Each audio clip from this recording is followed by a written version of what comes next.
Hello guys, welcome to our channel. Today I am going to show you how to pin a post on Facebook. Okay, so let's get started. Then first of all click on Facebook app.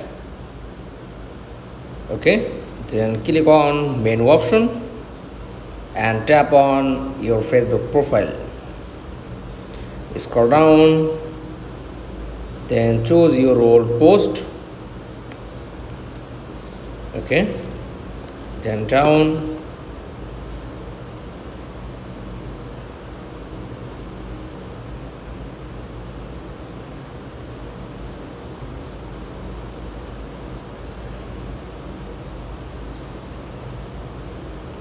okay,